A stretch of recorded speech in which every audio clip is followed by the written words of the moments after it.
El conflicto de 7 décadas entre israelíes y palestinos llegó en estos últimos días a un nivel sin precedentes. Una ola de ataques coordinados y sorpresivos perpetrados por el grupo militante islamista Hamás en Israel causó la muerte de más de 1000 israelíes. Esto provocó una nueva ofensiva de Israel contra la Franja de Gaza, que también dejó más de 1 millar de víctimas en territorio palestino. Pero, ¿cómo llegó esta crisis a la situación actual, cuya resolución se perfila cada vez más lejana? En este video respondemos a 8 preguntas sobre este conflicto que tiene un impacto no solo en Medio Oriente, sino también a nivel global. Para responder a esta pregunta hay que remontarse a fines del siglo XIX, principios del siglo XX, cuando una ola de antisemitismo se extendió sobre judíos que vivían en Europa y Rusia. En respuesta a esto comenzó a cobrar fuerza el sionismo, el movimiento nacionalista que buscaba la creación de un Estado judío en Palestina. En aquella época, esta zona pertenecía al Imperio Otomano y estaba ocupada principalmente por árabes y otras comunidades musulmanas. Pero se produjo una fuerte inmigración de colonos judíos que comenzaron a asentarse allí y esto generó resistencia entre las diversas comunidades. Con la Primera Guerra Mundial, el Imperio Otomano fue derrotado y Reino Unido recibió un mandato de la Liga de las Naciones, es decir, el organismo que precedió a Naciones Unidas, para administrar el territorio de Palestina. Durante este tiempo, los británicos habían hecho varias promesas, tanto a árabes como judíos, que finalmente no cumplieron, lo que incrementó las tensiones entre ambos. Con la llegada de la Segunda Guerra Mundial se produjo el Holocausto, es decir, la masacre de 6 millones de judíos y otras minorías. Y esta tragedia humanitaria aumentó la presión mundial para que se estableciera un Estado judío. En 1947, la Asamblea General de la ONU aprobó un plan para la partición de Palestina, que recomendaba la creación de un Estado árabe y uno judío, así como un régimen especial para Jerusalén. Y un año después se fundó el Estado de Israel, pero al día siguiente Egipto, Jordania, Siria e Irak invadieron el territorio recién creado, y así comenzó la Primera Guerra Árabe-Israelí. Tras el conflicto, el territorio inicialmente planeado por la ONU para establecer un Estado árabe se redujo a la mitad. Así comenzó lo que los palestinos llaman la Nakba, que sería algo así como la destrucción o catástrofe. Cerca de 750.000 palestinos huyeron a países vecinos o fueron expulsados y nunca más pudieron regresar. En 1967, el conflicto volvió a recrudecerse con la llamada Guerra de los 6 días. Israel consiguió una victoria aplastante contra una coalición de países árabes y capturó varios territorios. Arrebató a Egipto la Franja de Gaza y la península del Sinaí, aunque más tarde esta última fue devuelta. De Jordania capturó a Cisjordania, incluida Jerusalén Oriental, y de Siria tomó los llamados Altos del Golán. Un conflicto que provocó que otro medio millón de palestinos tuvieran que huir.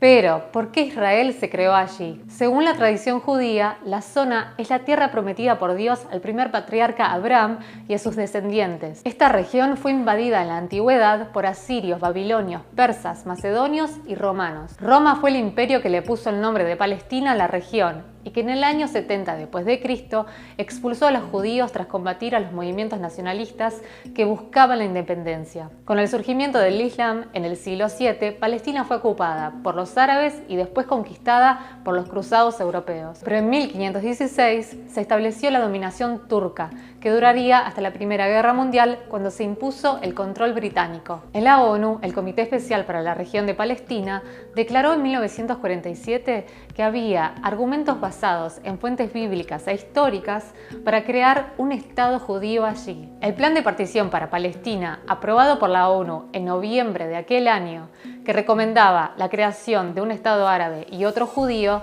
fue aprobado por estos últimos, pero no por los árabes, que lo consideraban una pérdida de territorio. Por eso nunca fue implementado. ¿Y cómo fue que los palestinos acabaron divididos en 2 territorios separados por 45 kilómetros? La división del territorio fue definida por la línea de armisticio de 1949, establecida después de la creación de Israel y de la Primera Guerra Árabe-Israelí. Cisjordania está actualmente gobernada por la Autoridad Nacional Palestina, cuya principal facción, Fatah, no es un grupo islámico, sino secular. Pero Israel controla las fronteras y la seguridad del territorio. Allí también las tensiones y los enfrentamientos han aumentado últimamente.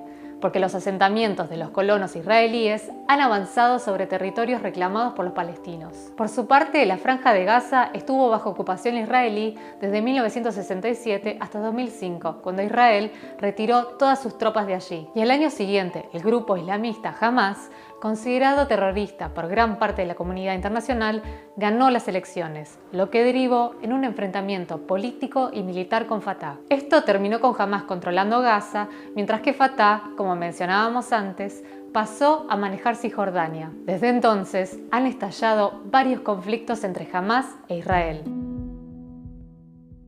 Hamás no reconoce la legitimidad del Estado de Israel, ni los acuerdos firmados por Israel con otros grupos palestinos como la Autoridad Nacional Palestina. Él retiró todas sus tropas de allí. Y al año siguiente, el grupo islamista Hamás, considerado terrorista por gran parte de la comunidad internacional, ganó las elecciones, lo que derivó en un enfrentamiento político y militar con Fatah. Esto terminó con Hamás controlando Gaza, mientras que Fatah, como mencionábamos antes, pasó a manejar Cisjordania. Desde entonces han estallado varios conflictos entre Hamás e Israel. Hamás no reconoce la legitimidad del Estado de Israel, ni los acuerdos firmados por Israel con otros grupos palestinos como la Autoridad Nacional Palestina. El grupo radical, que está financiado y entrenado por Irán, aboga porque Israel deje de existir y sea reemplazado por un Estado bajo la ley islámica. Desde que Hamás asumió el poder, Israel y Egipto impusieron un rígido bloqueo en Gaza para, según alegan, protegerse de acciones extremistas. El gobierno israelí también controla el espacio aéreo, la costa y todo el acceso de vehículos y personas a la Franja de Gaza. Por eso, para la población, la vida en Gaza no es nada fácil. Hay cortes de energía diarios, tanto en periodos de conflicto como de calma. El agua potable también es escasa. Los hogares suelen recibir suministro de la red sanitaria, pero solo durante una parte del día. Para sortear el bloqueo, Hamás ha construido una red de túneles que usa para comercializar sus productos. Pero Israel ataca muchas veces estos túneles, alegando que sirven para el movimiento de militantes. Según las Naciones Unidas, la mitad de la población de Gaza, alrededor de 1 millón de personas, depende de la ayuda humanitaria para alimentarse diariamente. Y las áreas urbanas de Gaza también tienen una de las mayores densidades de población del mundo. En promedio viven cerca de 6.000 personas por kilómetro cuadrado. Esta cifra se eleva a 9.000 en la ciudad de Gaza. A esta altura estarás pensando, ¿y qué pasó con los acuerdos de paz? Bueno, en 1993, la Organización para la Liberación Palestina e Israel firmaron los acuerdos de Oslo, en lo que el grupo palestino renunció a la violencia y al terrorismo y reconoció el derecho de Israel de existir en paz y seguridad. Pero la demora en establecer un Estado palestino independiente, el avance de los colonos israelíes en Cisjordania y el cerco israelí en torno a este territorio complicaron el proceso de paz. Además, nunca se resolvió el estatus de Jerusalén, que Israel llama su capital indivisible, y cuya zona oriental es considerada por los palestinos como su capital histórica. Los palestinos también exigen el derecho a regresar de los refugiados, algo que Israel descarta. Y para complicar la situación aún más, los dos están en desacuerdo en cuanto a las fronteras. Los palestinos exigen que el futuro Estado se cree en conformidad con las fronteras anteriores a 1967, antes del inicio de la Guerra de los 6 días, pero Israel rechaza esta propuesta. ¿Cuál es entonces el estatus de Palestina? Naciones Unidas reconoció a Palestina como un Estado observador no miembro a finales de 2012 y más del 70% de los miembros de la Asamblea General de la ONU reconocen a Palestina como Estado. El cambio de estatus permitió que los palestinos participasen de los debates de la Asamblea General y aumentó las posibilidades de ser miembro de agencias de la ONU y otros organismos. Pero la votación no creó de facto un Estado palestino.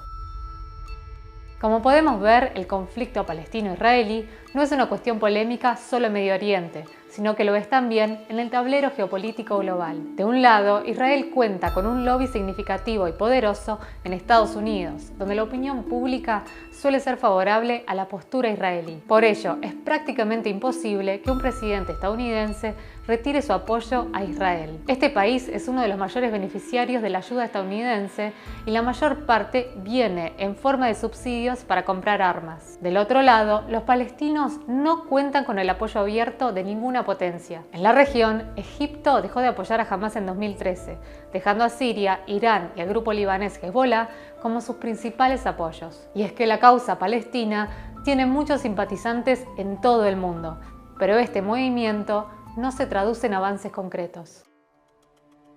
Y entonces, ¿qué posibilidades hay de que se resuelva este conflicto? Bueno, muchos expertos creen que eso depende, por un lado, que Israel apoye un Estado soberano para los palestinos, que de alguna forma incluya a Hamás, que acabe con el bloqueo en Gaza y que levante las restricciones de movimiento entre Cisjordania y Jerusalén Oriental. Los palestinos insisten en que las fronteras deben ser las que existían antes de la guerra de 1967, y a cambio los grupos palestinos deberían renunciar a la violencia y a reconocer el Estado de Israel. Por lo tanto, sería necesario llegar a un acuerdo sobre las fronteras, los asentamientos israelíes y el regreso de los refugiados palestinos. Además, mientras que en el campo de batalla las cosas están cada vez más fuera de control en la Franja de Gaza, hay una especie de guerra silenciosa en Cisjordania con la construcción continua de asentamientos israelíes que reducen el territorio palestino en zonas autónomas. Pero quizás el tema más complicado, debido al simbolismo, sea Jerusalén, la capital de palestinos e israelíes.